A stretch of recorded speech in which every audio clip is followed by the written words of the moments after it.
మాజీ మంత్రి రావెల్ కిషోర్ బాబు ఆయన సతీ సమేతంగా ముఖ్యమంత్రి వైఎస్ జగన్మోహన్ రెడ్డి సమక్షంలో వైఎస్ఆర్ కాంగ్రెస్ పార్టీలో చేరారు. మరి రావెల్ కిషోర్ బాబు పత్తిపాడు నియోజకవర్గానికి తెలుగుదేశం పార్టీ తరఫున నేతృత్వం వహించి మంత్రిగా కూడా పనిచేశారు ఒక 2-2.5 సంవత్సరాల పాటు. మరి పత్తిపాడు నియోజకవర్గంలో అతనికి సీట్ ఇస్తారా వైఎస్ఆర్ కాంగ్రెస్ పార్టీ తరఫున, లేదంటే ఇంకెక్కడైనా ఆయనకి సీట్ ఇచ్చేదానికి అవకాశం ఉందా, ఏమిటి అనేటువంటి దాని మీద అసలుకి రావెల్ కిషోర్ బాబుకి వైఎస్ఆర్ కాంగ్రెస్ పార్టీలో చేరటం వెనక ఆయనకి ఏమి హామీ లభించింది, ఎక్కడ ఆయన పోటీ చేయబోతున్నారు ఈ ఎన్నికల్లో వైఎస్ఆర్ కాంగ్రెస్ పార్టీ తరఫున అనేటువంటిది జరుగుతున్నటువంటి చర్చ. అయితే రావెల్ కిషోర్ బాబు మీద సోషల్ మీడియాలో విపరీతమైనటువంటి ట్రోలింగ్ జరుగుతోంది.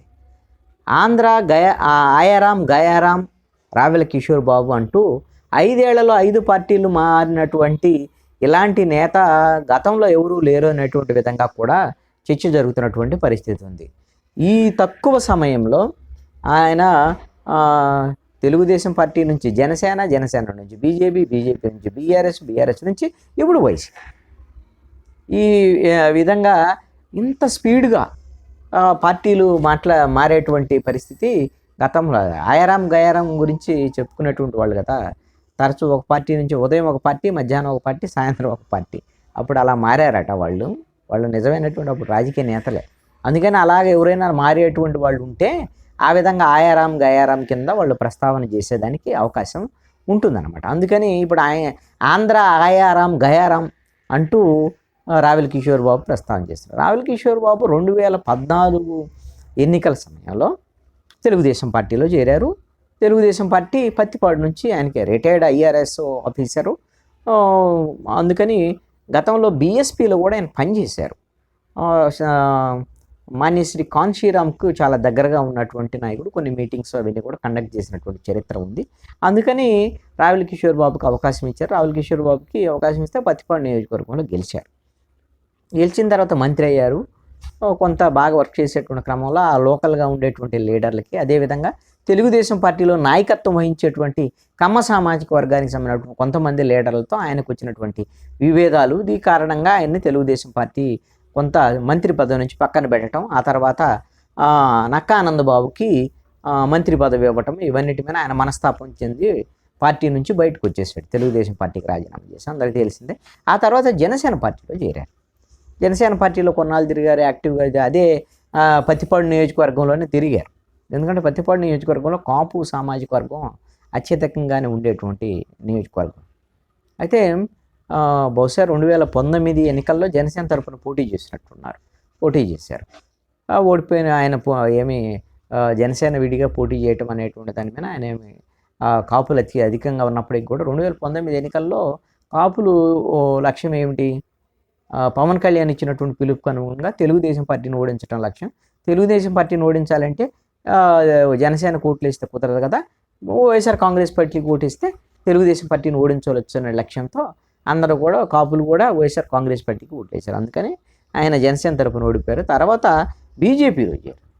బీజేపీలో కొన్నాళ్ళు తిరిగినటువంటి పరిస్థితి. ఆ తర్వాత మొన్న బీఆర్ఎస్ ఆంధ్రాకి సంబంధించినటువంటి కమిటీ వేస్తున్నటువంటి క్రమంలో బీఆర్ఎస్లో తోట చంద్రశేఖర్, ఆయనతో పాటు రావెల్ కిషోర్ బాబు కూడా బీఆర్ఎస్లో చేరినటువంటి పరిస్థితి ఉంది. ఇప్పుడు ఇంకా 6 నెలలు అయినాయో కాలేదో వెంటనే ఇప్పుడు వైఎస్ఆర్ కాంగ్రెస్ పార్టీలో తన సతీమణి జ్యోతితో కలిసి వైఎస్ఆర్ కాంగ్రెస్ పార్టీలో ముఖ్యమంత్రితో వైఎస్ఆర్ కాంగ్రెస్ పార్టీ జెండా కప్పుకున్నారు.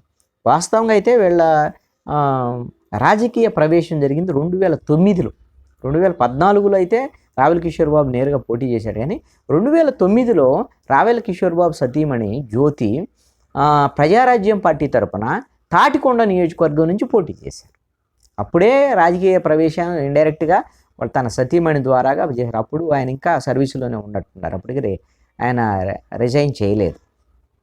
అప్పుడు ఆవిడ పిఆర్పి కొంత ఓట్లు చేల్చడం, ఆ తర్వాత కాంగ్రెస్ పార్టీ గెలవటం అక్కడ జరిగినటువంటి పరిణామాలు. అంటే ఇప్పుడు ఉన్నటువంటి పరిస్థితుల్లో వైఎస్ఆర్ కాంగ్రెస్ పార్టీలో మరి రావెల్ కిషోర్ బాబుకి జగన్మోహన్ రెడ్డి ఏం హామీ ఇచ్చారు? అందరూ అనుకునే దాని ప్రకారంగా పత్తిపాడు నుంచి ఇప్పుడు బాలసాని కిరణ్ని పోటీ చేయించాలనేటువంటి ఉద్దేశంతో కొత్త అభ్యర్థిని నియోజకవర్గ ఇన్ఛార్జిగా ముఖ్యమంత్రి జగన్మోహన్ రెడ్డి ప్రకటించారు. ఆయన మీద ఓ సర్వే చేసినటువంటి నేపథ్యంలో బాలసాని కిరణ్ ఆ నియోజకవర్గంలో తట్టుకోలేరు అనేటువంటి దాని మీద కొంత గట్టి క్యాండిడేట్ని నిలబెట్టాలనే దాని మీద రావెల కిషోర్ బాబుకు మంచి పేరే ఉంది మాజీ మంత్రిగా. కాబట్టి రావెల కిషోర్ బాబుని రంగంలోకి దించేటువంటి అవకాశాలను పరిశీలించి మరొక సర్వే చేసిన తర్వాత రావెల కిషోర్ బాబుని పార్టీలో చేర్చుకున్నట్టుగా సమాచారం. మరొక విషయం కూడా ఏంటంటే పత్తిపాడు కాకుండా రావెల కిషోర్ బాబుని బాపట్ల ఎంపీ నియోజకవర్గం ఎంపీగా వైఎస్ఆర్ కాంగ్రెస్ పార్టీ తరఫున పోటీ చేయించాలనేటువంటి ఆలోచన ఉన్నట్టుగా కూడా ఒక సమాచారం ఉంది. ఎందుకంటే బాపట్ల ఎంపీకి ఆల్రెడీ నందిగం సురేష్ ఉన్నాడు. నందిగం సురేష్ మీద కొంత వ్యతిరేకత ఉంది అనేటువంటి ఒక చర్చ జరుగుతోంది. ఒకవేళ నందిగం సురేష్కి వేరే చోట ఒకవేళ నందిగం సురేష్ని తీసుకొచ్చి పత్తిపాడు ఎమ్మెల్యేగా నిలబెట్టేదానికి కూడా అవకాశాలు ఉండొచ్చు. అప్పుడు రావెల కిషోర్ బాబుని ఎంపీగా నిలబెట్టేదానికి అవకాశం ఉంటుంది అనేటువంటి చర్చ జరుగుతుంది. మరి రావెల కిషోర్ బాబుకి ఎక్కడ సీట్ ఇస్తారు, ఎక్కడి నుంచి పోటీ చేస్తారు ఏంటి అనేది చూడాల్సినటువంటి పరిస్థితి ఉంది.